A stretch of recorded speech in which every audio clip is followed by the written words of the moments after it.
Olá, bem-vindos à Igreja no Mundo, o programa da Fundação AIS, a ajuda à Igreja que sofre aqui na sua televisão. Sou Paulo Aito e espero contar com a sua companhia aí desse lado ao longo dos próximos 50 minutos.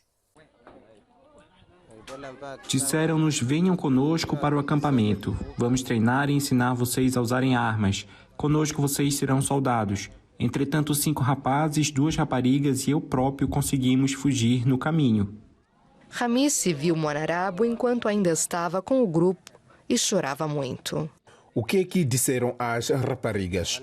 As raparigas disseram: faremos delas as nossas esposas.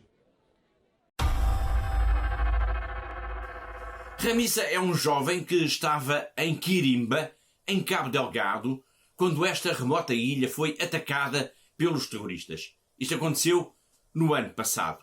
Calcula-se que cerca de 30 crianças e jovens, raparigas e rapazes, tenham sido então raptados.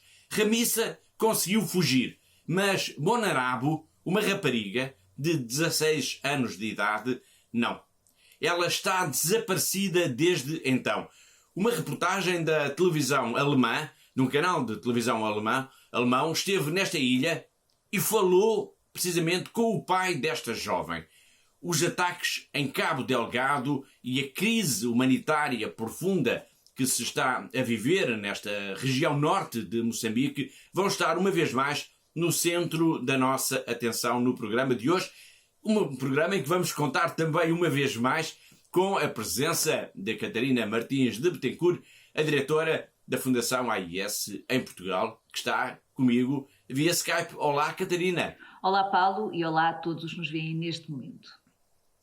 Além de Cabo Delgado e desta crise humanitária em Moçambique, nós vamos estar também muito atentos a toda a situação de violência jihadista que se faz sentir em África a nível geral e também das iniciativas, claro, da Fundação AIS, que está a promover no apoio a estas populações, um apoio no terreno, tantas vezes a Igreja, que é a única instituição a quem as populações podem, de facto, recorrer. Sinal também desta violência jihadista de que estamos a falar, nós hoje vamos também ao Egito para falar do assassinato de um cristão na região do Sinai. Mas a primeira notícia do programa de hoje vai levar-nos até à Irlanda. Vai levar-nos até à Irlanda porque o governo deste país europeu decidiu decretar no passado dia 16 de abril, por causa da pandemia do coronavírus, uma lei que equipara a delito a participação em qualquer celebração religiosa pública. Uma decisão que mereceu de imediato, Catarina, uma reação forte por parte da Igreja. Precisamente, portanto, o presidente do Episcopado irlandês, o arcebispo de Armagh, Dom Eamon Martin, considerou então esta decisão como uma possível violação da liberdade religiosa e dos direitos constitucionais. Estamos a falar numa decisão que equipara, recordo, a crime a participação das pessoas em eventos religiosos por causa da pandemia do coronavírus. Segundo o jornal The Irish Catholic, esta questão está, obviamente, a indignar a comunidade cristã, tanto mais que as igrejas, e estamos a falar da Irlanda, as igrejas estão encerradas desde o passado dia 26 de dezembro, também por causa de uma decisão, digamos assim, de caráter administrativo. Exato, o arcebispo diz que as medidas agora tomadas pelo governo, através do Ministério da Saúde, não são claras e, numa primeira leitura, parecem ser draconianas, indo além das restrições com as quais, aliás, a Igreja tem cumprido desde o início da pandemia.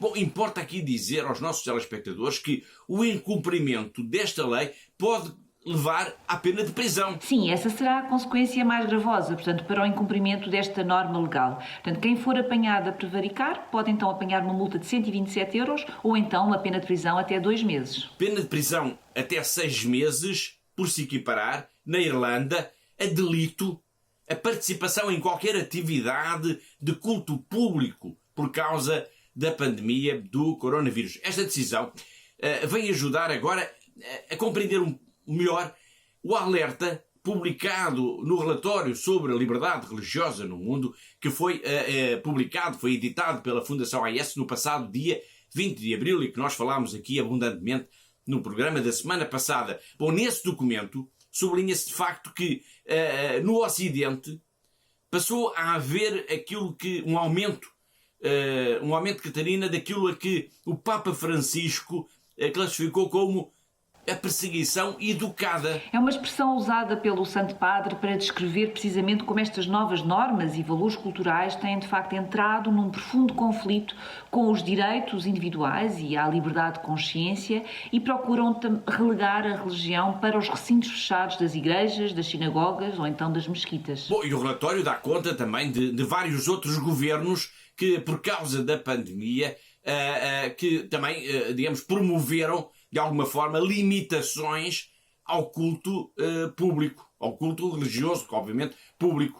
Sim, o relatório da AIS lembra que em muitos países na Europa, mas também nos Estados Unidos e Canadá, houve de facto governos que impuseram medidas para proibir ou restringir severamente o culto público, incluindo, por exemplo, durante a Semana Santa, o Yom Kippur ou então o Ramadão. O impacto da pandemia do Covid-19 na liberdade religiosa merece, de facto, uma leitura muito atenta do relatório sobre a liberdade religiosa no mundo, divulgado em Lisboa e também em simultâneo com as principais capitais europeias no passado dia 20 de abril. Fica aqui essa nota, este documento está disponível no site da Fundação AIS, www.fundação-ais.pt. Aconselho todos os telespectadores a irem lá, a verificarem este relatório, a conhecerem este relatório, as suas principais conclusões, porque é um instrumento muito importante para se compreender também as dificuldades da Igreja nos tempos atuais.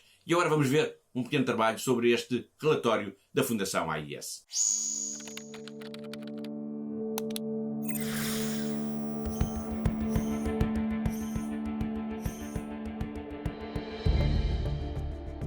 A pandemia da Covid-19 teve profundas implicações para os direitos humanos, incluindo o de liberdade religiosa. Os grupos militantes aproveitaram-se dos governos que se têm distraído com a necessidade de se concentrarem na luta contra a pandemia. Em África, por exemplo, os extremistas islâmicos aumentaram os ataques, consolidando assim os ganhos territoriais e recrutando novos membros.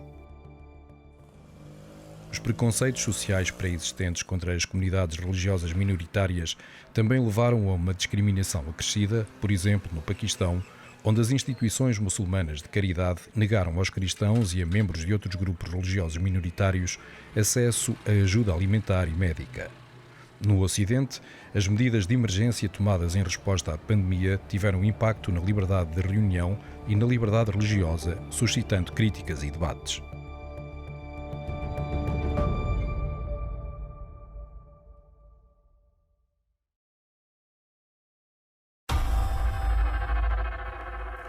Das questões relacionadas com a liberdade religiosa e a pandemia do coronavírus, vamos agora até ao Líbano.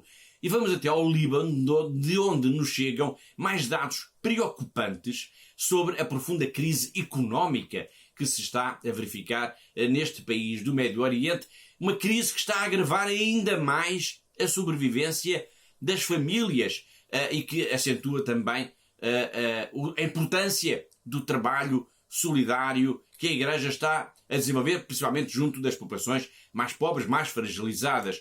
Por causa da desvalorização da moeda e também da inflação, e também por causa, porque é impossível negá-lo, também por causa das consequências da pandemia do coronavírus, a verdade é que, hoje em dia, é praticamente proibitivo, é praticamente inacessível, Catarina, o acesso da esmagadora maioria das pessoas aos bens de primeira necessidade. É verdade, Paulo. Portanto, calcula-se que os alimentos hoje custam cerca de 5 vezes mais do que em 2019.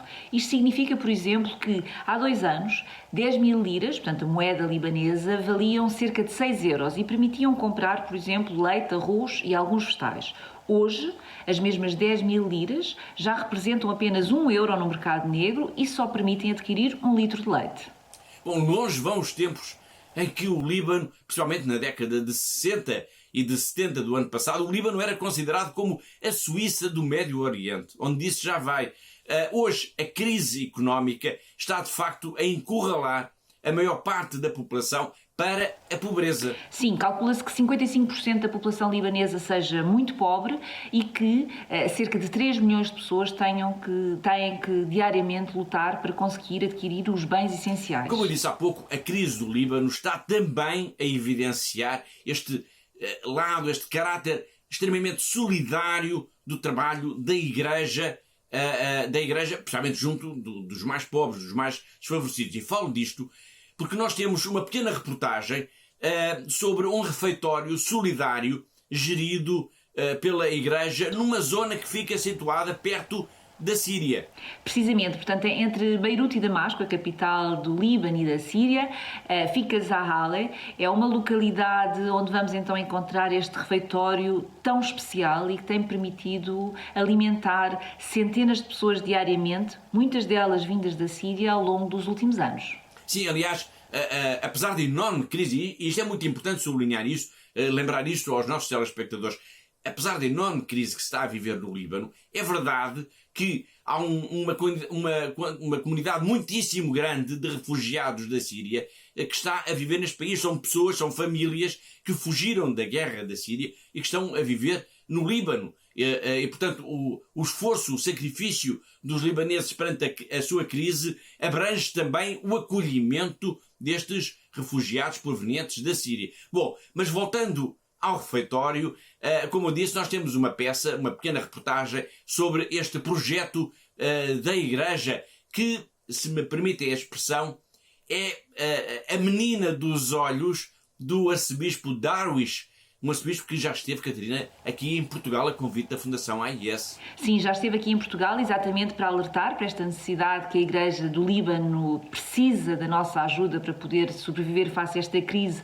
que vive já há vários anos. Portanto, o arcebispo Issam Darwish é de facto um dos rostos deste refeitório que se chama Mesa de São João Misericordioso e que tem vindo de facto a realizar um trabalho extraordinário e fundamental no apoio a centenas de famílias diariamente. De facto, há cada vez mais pessoas que vão lá buscar comida para o dia-a-dia. E a Igreja precisa agora, este é o ponto essencial, a Igreja precisa agora de ajuda para conseguir manter de portas abertas este refeitório solidário. Sim, é de facto uma das consequências da crise do Líbano de que estávamos a falar. É que de facto muitas das pessoas da chamada classe média e que sustentavam com os seus donativos este refeitório, neste momento também eles necessitam de ajuda e também eles vão buscar diariamente comida. E todos os dias são distribuídas cerca de 1.200 refeições. Dom Issam Darwish pede-nos ajuda, portanto, para continuar a ter o seu refeitório de portas abertas, a servir refeições quentes a cada vez mais famílias.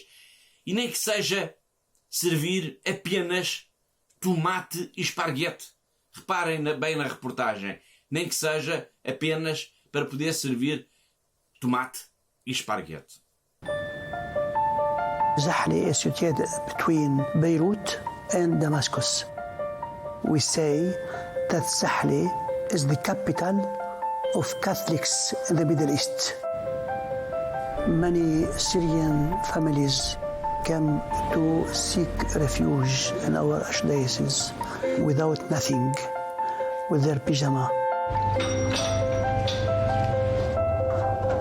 We thought we can start a restaurant and we call it St. John the Merciful Table. And we start to give those Syrian refugees hot meal every day because the economic crisis in Lebanon, many Lebanese in need. We had in Zahli before a big number of middle class. Now there is no middle class. Many of them they support before the table of St. John the Merciful.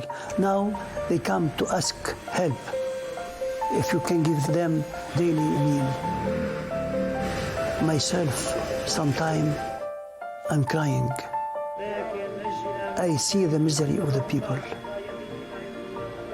And I say to my colleagues who work voluntarily at St. John the Table, have faith. The future in the hands of God. If you don't have money, I am ready to beg, to seek some money to help the poor people. Every day we give off 1,200 packages. That's mean more than 5,000 people every day. I would like to thank ACN, Church in Need, for helping us during those years. And the beautiful works that we do is the partnership between you and the needy people and the poor people. They know now they have brothers and sisters who look after them. That's why they have a hope. We are international community, but we are one in Jesus Christ.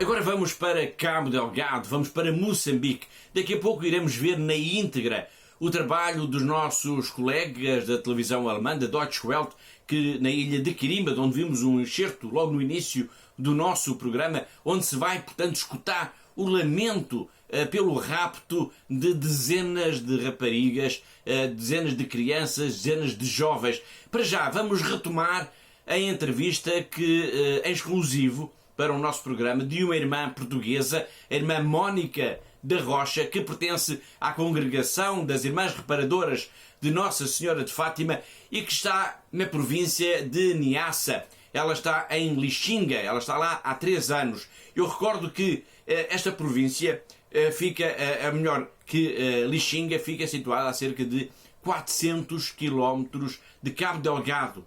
Mas apesar desta distância toda, também já por ali se estão a chegar deslocados. Portanto, há pessoas já ali a serem acolhidas, pessoas, Catarina, que estão em fuga dos ataques dos terroristas. O facto de Lixinga estar a centenas de quilómetros de distância de Cabo Delgado e das zonas mais afetadas por estes ataques terroristas e de haver também ali já centenas de pessoas deslocadas, diz bem, Paulo, desta intensidade da violência e do desespero das populações de Moçambique. Nesta entrevista ao nosso programa, esta irmã, que é natural de Aroca, ela faz questão de sublinhar, de facto, a importância do trabalho, do acolhimento de todas estas pessoas, de todas estas famílias que passaram, todas elas, por experiências de alguma forma traumáticas. Por ali há 2 campos de deslocados. Um fica situado em Malica e o outro em Sanjala. E a irmã vai agora explicar-nos como é que acontece todo este trabalho de apoio a estes deslocados. Cá em Lixinga, onde vivemos, existem 2 campos de deslocados. O primeiro em Malica, que fica a 20 minutos de carro daqui, onde se encontram mais de 300 pessoas. E outro em Sanjala, que fica a 10 minutos de carro daqui, com mais de 100 pessoas. Estes campos de deslocados recebem alguma ajuda do governo mensalmente. Contudo, não é o suficiente para colmatar todas as suas necessidades. Para além destes 2 campos de deslocados, existem várias famílias de deslocados que foram acolhidos nas comunidades por pessoas de boa vontade, que disponibilizaram um espaço para elas ficarem temporariamente. No nosso bairro da Cerâmica e comunidade paroquial, temos 7 famílias, num total de 50 pessoas. Estas famílias não estão a receber apoio do governo e vão sobrevivendo com as ajudas da população e com a nossa ajuda. Mensalmente tentamos dar a cada família um cabaz com alimentação básica e ajudar com roupa, calçado, material escolar e uniformes.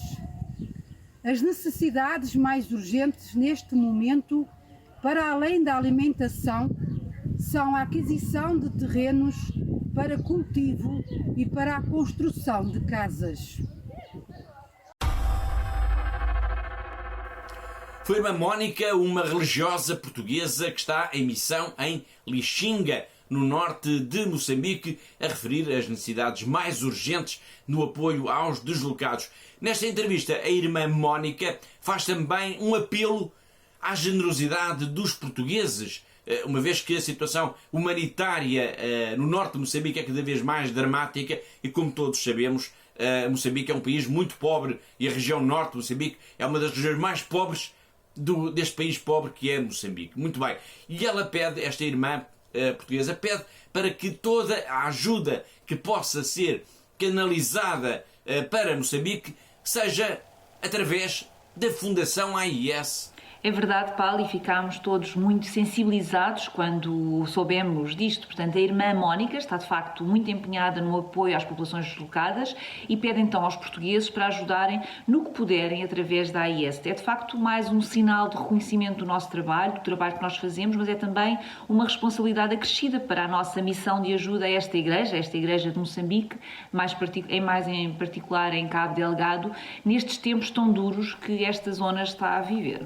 Muito bem, vamos então escutar as próprias palavras da irmã Mónica nesse apelo à generosidade dos portugueses através da Fundação AIS para com o martirizado povo de Moçambique. Faço agora um apelo à solidariedade de todos vós, benfeitores e amigos da Fundação Ajuda à Igreja que Sofre, e a todos os que se sensibilizam por esta causa humanitária. Ajudem-nos a ajudar este povo sofredor a reconstruir a sua vida. Para que isso seja possível, precisam de um terreno para construir a sua casa e cultivar os seus alimentos. Com a pandemia, a situação económica piorou. O preço dos alimentos subiu muito e a procura de trabalho é muito superior à oferta. A previsão é de que o número de deslocados cá na província do Niassa aumente.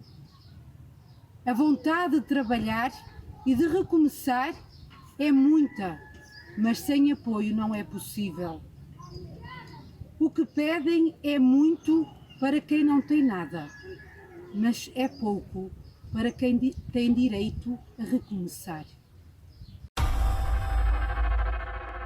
Vamos continuar daqui a pouco a falar das campanhas da Fundação AIS, que a Fundação AIS lançou, entretanto, de apoio a Moçambique, campanhas a nível internacional. Mas para já vamos então até Quirimba. Vamos até à ilha de Quirimba. É uma reportagem dos nossos colegas da televisão alemã, da Deutsche Welle, que nesta ilha acompanharam uma equipa do Programa Alimentar das Nações Unidas. E foi nessa altura que eles souberam que por ali, nesta ilha de Quirimba, tinha ocorrido um ataque há cerca de um ano. E que nesse ataque foram raptados cerca de 30 crianças e jovens. Uma das jovens chama-se Monarabo, tem 16 anos e está desaparecida.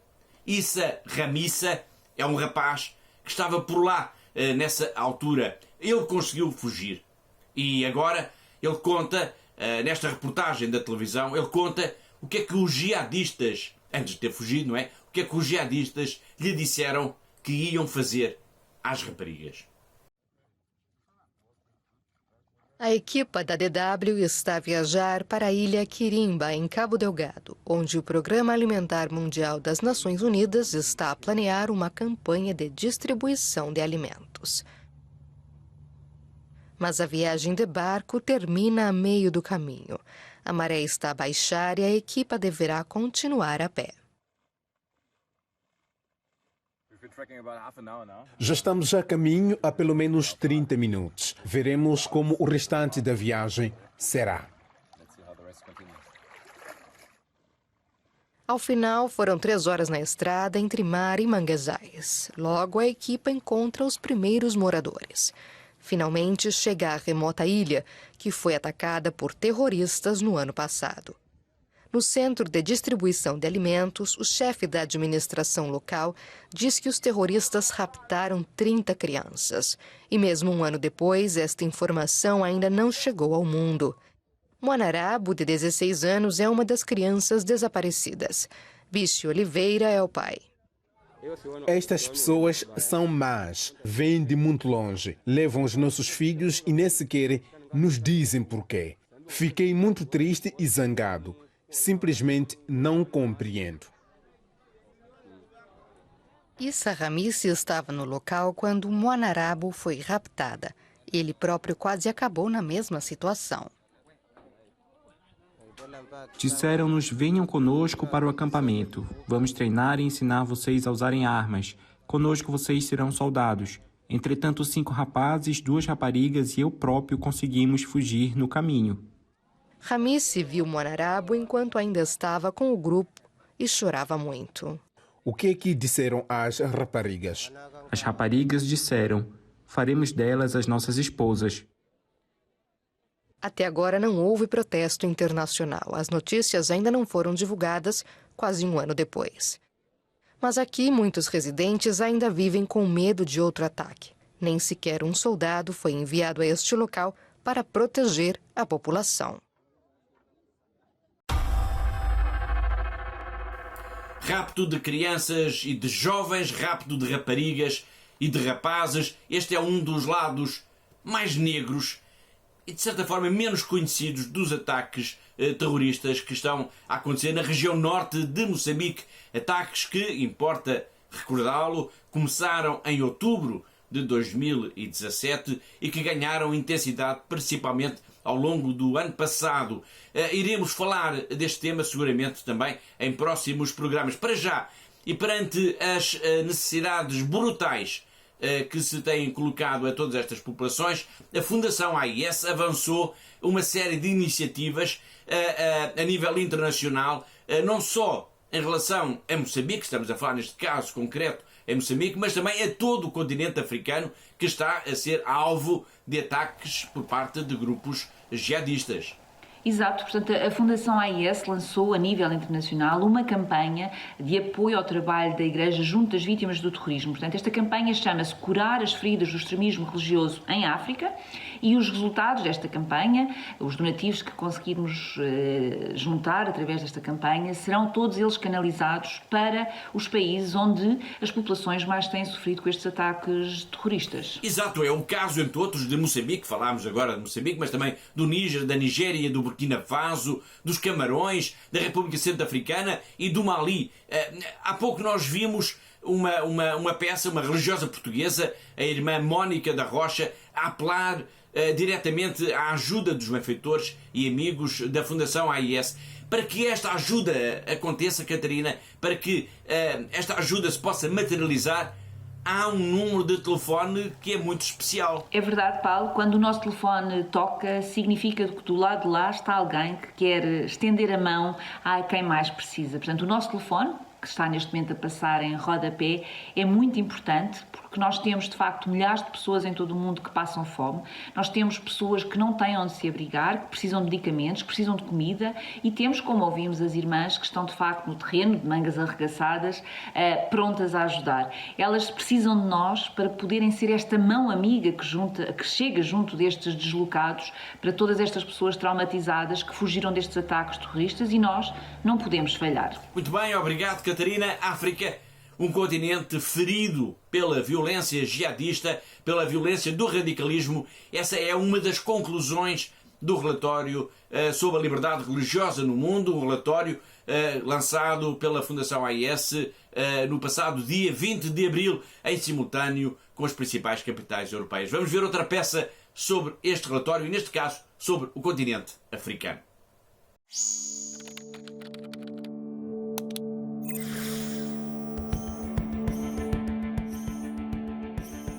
Com base numa avaliação de países de todo o mundo, o Relatório da Liberdade Religiosa no Mundo 2021, da Ajuda à Igreja que Sofre, conclui que as violações contra este direito humano fundamental se expandiram e aceleraram significativamente desde a nossa última pesquisa em 2018.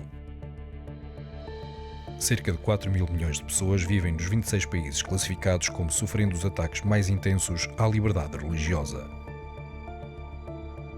Quase 50% destes países estão em África. Nos últimos 2 anos, grupos jihadistas transnacionais que perseguem sistematicamente todos aqueles que não aceitam a ideologia islâmica extrema consolidaram a sua presença na África subsaariana.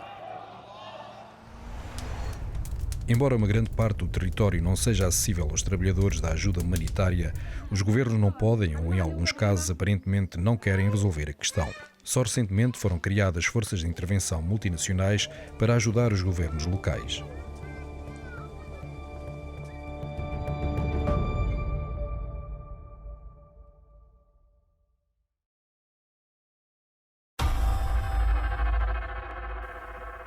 Agora vamos até Macau. Esta diocese tão especial, situada no sul da China, é como um barómetro para tudo aquilo que é de mais relevante que acontece sobre a Igreja nesta região do globo, através, claro, do olhar do jornalista José Miguel Encarnação, que é o nosso correspondente em Macau. Desta vez, ele vai falar precisamente sobre o relatório sobre a liberdade religiosa do mundo e a China.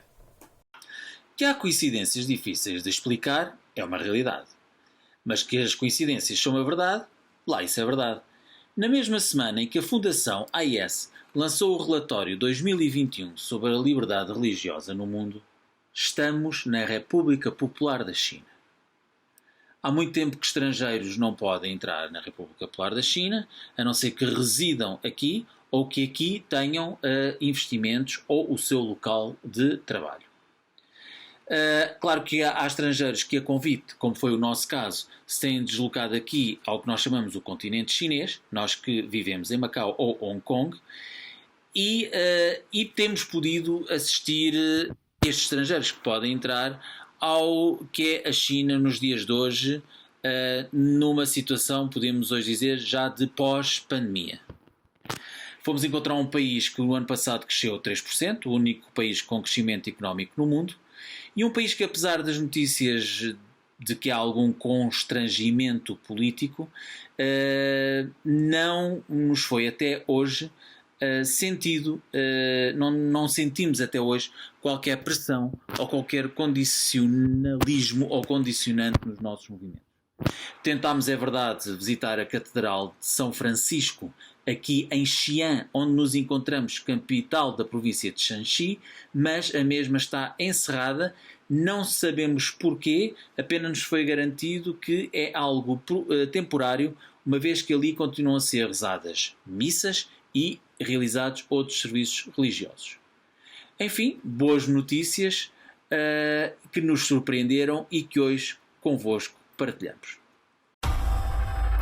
Foi José Miguel Encarnação, o nosso correspondente em Macau, na China. E assim chegamos ao fim da primeira parte do nosso programa. Nós vamos agora para um pequeno intervalo, mas deixe ficar por aí, porque nós nesta segunda parte vamos ainda até ao Egito, onde temos uma notícia trágica da morte, do assassinato bárbaro de um cristão executado por um grupo terrorista por ter financiado a construção de uma igreja na região do Sinai.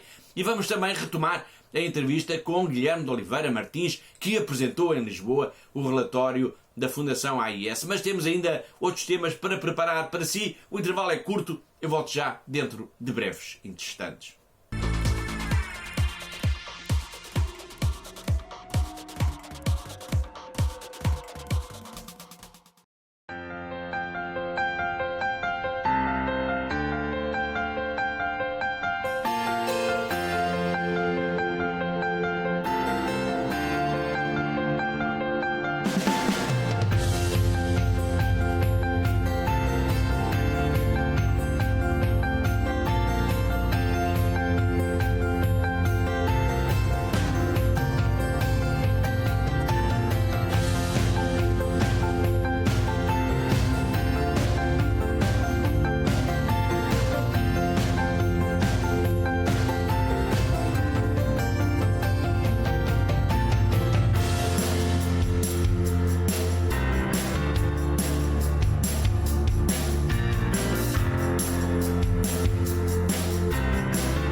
A Fundação AES é uma organização que está no coração do Papa Francisco. Ajuda milhões de cristãos em todo o mundo, desde as crianças que vivem na miséria aos que enfrentam guerras e perseguições. Milhares de projetos em mais de 140 países procuram ajudar todos aqueles que já não têm a quem pedir ajuda. Para continuar este grande trabalho, a sua ajuda é essencial. Visite agora a página fundação-aes.pt e faça o seu donativo. fundação-aes.pt. Faça o bem ainda hoje. Lebanon is facing a lot of problems. The economic crisis, the COVID-19, and on top of that, the Beirut blast. Many of the businesses closed and many of the people are without work. And I found out that in my parish, many of the families are in need for the food. So I decided to do something, to be the support and to bring hope for them. And I decided to teach the Arabic language to non-speakers. Very good. So with this online class, I am collecting small amount of money. I'm bringing box of food to the family each month. During all this situation in the country, we need a little candle in this darkness. We are formed how to serve, how to love, how to act when there is one in need by the religious literature made by Way to Church in Need. They teach us with the book of Yucat and Ducat. This is the revolution of the young generation. Because we look at Jesus, he never let the people down. So when you look to people and see sadness in their heart, in their heart, in their eyes, try to do something. Just bring hope to them.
Depend on our decisions, choosing truth or not with its power and precision to set us free responsibly for the fullness of love to the end. Set me free, yeah. Our ultimate end will depend on our decision. My ultimate end or not with its power and precision to set us free responsibly for the fullness of love to the end. Set me free, yeah. Deceit and deception. We need divine protection. Divine protection. Deceit and deception. We need divine protection. We need divine protection. Deceit and deception. Rescue me. We need divine protection. We need divine protection. Deceit and deception. Rescue me. We need divine protection. We need divine protection.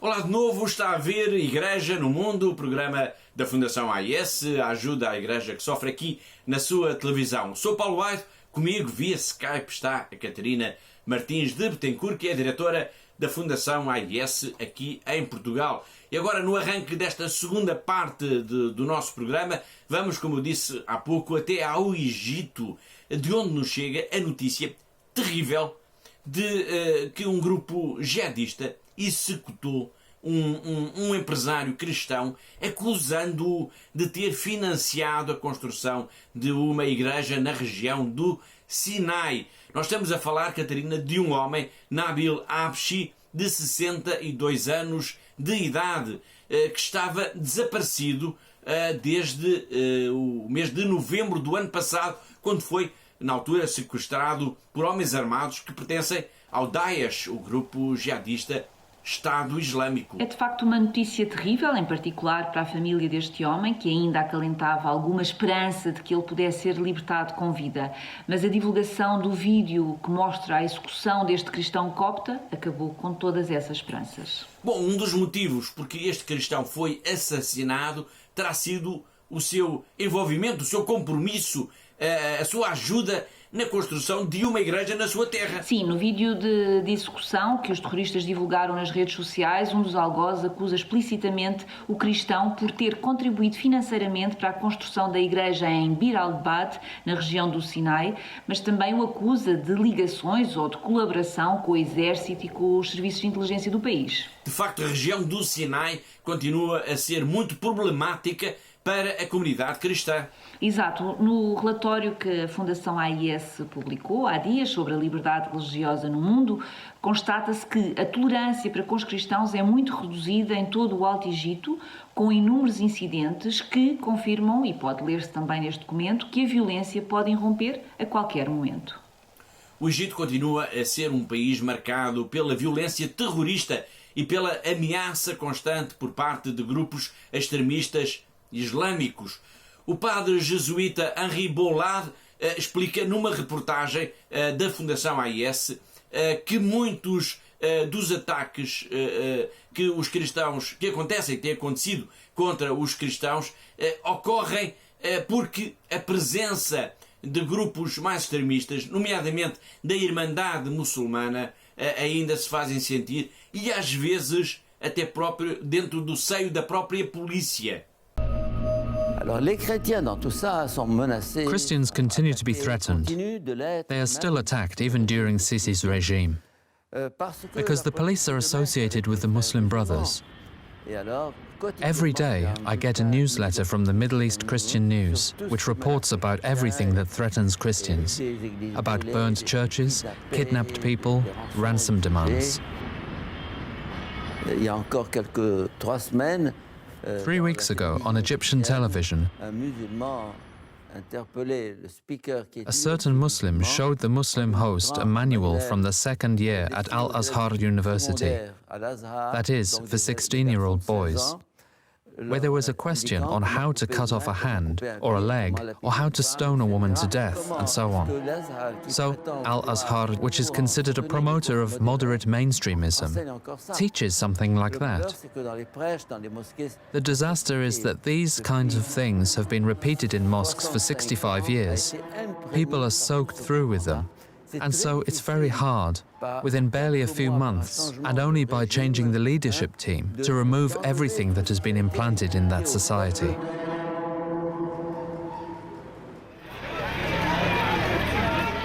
I think that the church in Egypt will survive. How? How many faithful will remain? I do not know. But it is also possible that the church in Egypt will disappear, like many other churches.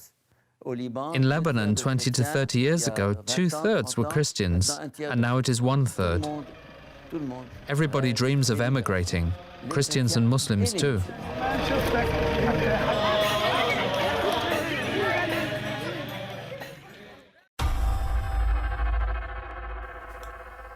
Na semana passada nós vimos aqui Guilherme de Oliveira Martins, que apresentou em Lisboa o relatório da Fundação AIS sobre a liberdade religiosa no mundo. Foi uma entrevista em exclusivo ao nosso programa. Hoje, continuando com a exibição dessa peça, dessa grande entrevista, o antigo presidente do Tribunal de Contas, Guilherme de Oliveira Martins, vai falar-nos sobre o percurso da humanidade desde que há cerca de 7 décadas, há cerca de 70 anos, foi publicada a Declaração Universal dos Direitos do Homem. Será que houve ou não uma regressão ao nível destes direitos mais básicos? Vamos conferir a resposta que nos deu Guilherme de Oliveira Martins.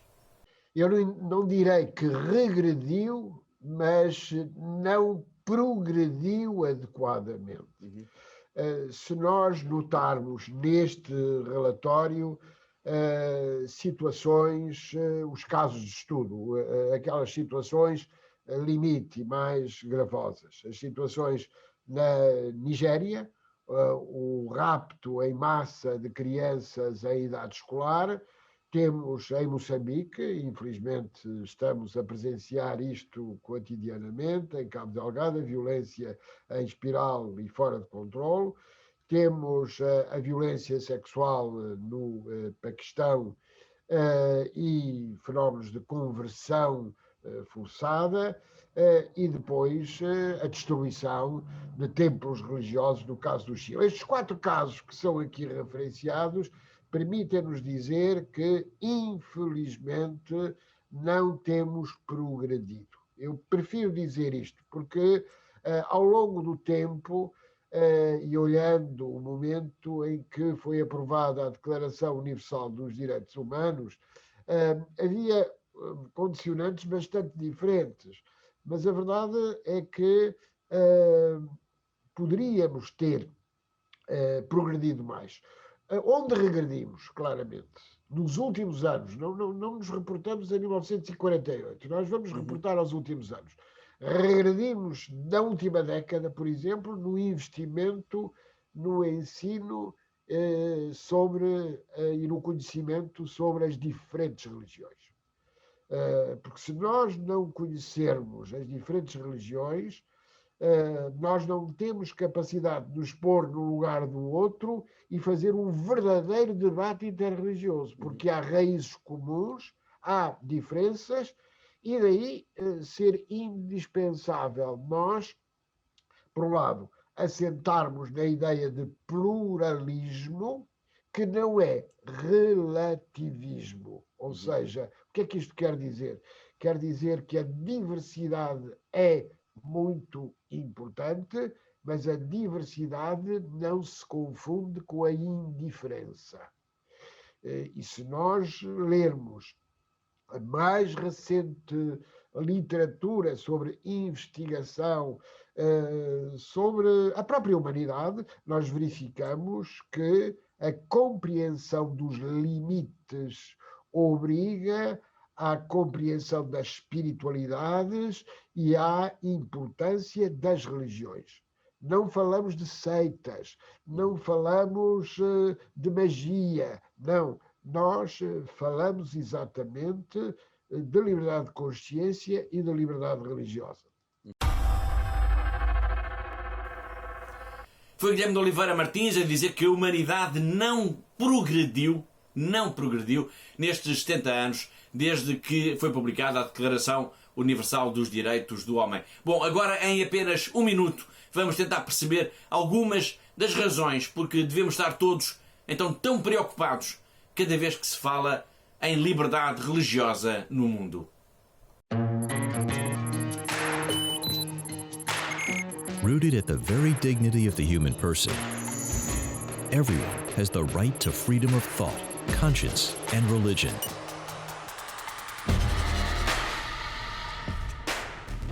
However, over 70 years after signing the Declaration of Human Rights, the right to religious freedom is still not fully acknowledged. In many countries around the world, religious freedom is not just a concept, but a question of survival. Aid to the Church in Need's Religious Freedom in the World report draws attention to this fundamental human right. Stand up for religious freedom.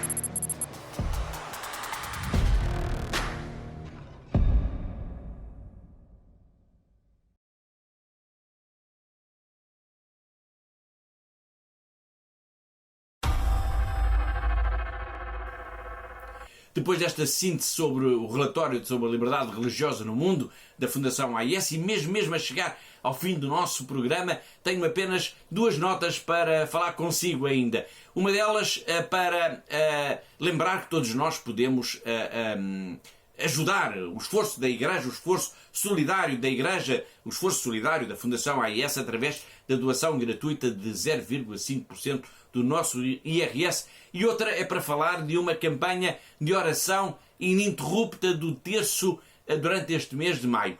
É mais uma iniciativa da Fundação AIS. Aliás, vamos começar já por aqui, nestas 2 notas, vamos começar então por esta referência a este convite da Fundação AIS para todos para todas as pessoas que nos estão a ver neste momento, para todos os benfeitores e amigos da Fundação AIS em Portugal, para rezarem o terço sem parar durante um mês por causa dos cristãos perseguidos, pela paz e também pelo fim da pandemia do coronavírus. Catarina, a ideia é mesmo rezar ininterruptamente a todas as horas de todos os dias deste mês de maio. Exato, portanto a ideia é essa, rezar mesmo o terço sem parar. Aliás, o próprio Papa Francisco nos incentivou a rezarmos o terço durante este mês de maio. Portanto, não poderíamos estar em melhor companhia e, como o Paulo acabou de dizer, a ideia de facto é que possamos garantir que haja sempre alguém, dia e noite, todos os dias do mês de maio, que esteja a rezar por estas intenções, e é por isso que lhe pedimos que nos contacte através do nosso telefone, que está neste momento em rodapé, ou através da nossa página de internet, e diga que quer rezar o terço connosco e que se compromete.